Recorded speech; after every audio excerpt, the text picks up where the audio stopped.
क्या हमारे देश में छात्रों की हालत अब आवारा कुत्तों से भी बदतर हो चुकी है कि हम उस देश में रहते हैं जहां पर आवारा कुत्तों को लेकर एक जब मुद्दा उठता है तो उसकी शिकायत अदालत में पहुंचने से लेकर उसके समाधान तक में सिर्फ 11 दिन लगता है, सिर्फ 11 दिन। लेकिन दूसरी तरफ हमारे देश के लाखों युवा, वो युवा जिन्हें हम राष्ट्र का भविष्य कहते हैं, जो अपने हक, अपने रोजगार, अपने सपनों के लिए एग्जाम से पहले सड़कों पर उतरकर प्रदर्शन कर रहे हैं, जिन्हें तैयारी करना था किताब कॉपी पेन लेकर, वो हाथ में तख्तियां लेकर अपनी शिकायतों को दोहरा रहे, इंसाफ मांग रहे हैं, उनकी 2 महीने बाद भी न सुनवाई होती है, न जवाबदेही होती है, बल्कि उन पर लाठियां बरसाती हैं।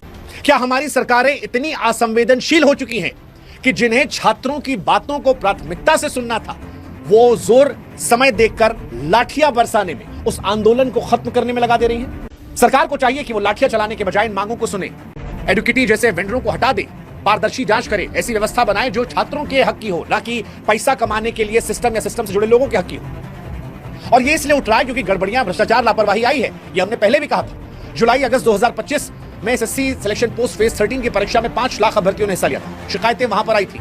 किसी को सेंटर अंडमान निकोबार मिल रहा था, बेतु के सेंटर जो है दे दिए गए थे कि जयपुर से अंडमान जाइए।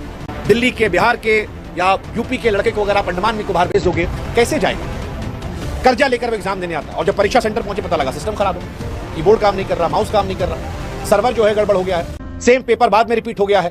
ये बच्चों को तोड़ने वाली बात है। तकनीकी खामियां देकर आप बच सकते हैं, लेकिन जिस पर यह बीती है, ये उस इंसान को तोड़ सकती है, उसकी मेहनत को तोड़ सकती है, उसके पैसे को डुबा सकती है, इंसान को खत्म कर सकती है। बार बार की गड़बड़ियां, अनिश्चितताओं ने छात्रों में डिप्रेशन, हताशा को जन्म दे दिया है। आपकी लापरवाहियों ने उनके भविष्य को संकट में ला दिया। एसएससी की नौकरियां इन युवाओं और उनके परिवारों की आर्थिक स्थिरता का आधार है, और इन गड़बड़ियों ने लाखों के सपनों को दूर किया है। और बार बार हम कह रहे हैं कि कुत्तों के विषय में जब हमने सुप्रीम कोर्ट की सक्रियता को देखा, लोगों की सक्रियता को देखा, 10 दिन के अंदर एक मामले की सुनवाई हो गई, हीरो हीरोइन सब उस पर बोलने लगे। सवाल यह है कि बच्चों को लेकर यह आवाज क्यों नहीं उठाते? आप पशु कल्याण की बात कीजिए, ठीक है, अच्छी बात है, हमारी भी मोहब्बत है, लेकिन जब पशु कल्याण पर व्यवस्थाओं को तुरंत सक्रिय कर दिया जाता है, तो उसी देश में लाखों एसएससी अभ्यर्थियों के भविष्य की बात पर उनकी आवाज को क्यों दबा दिया जाता है?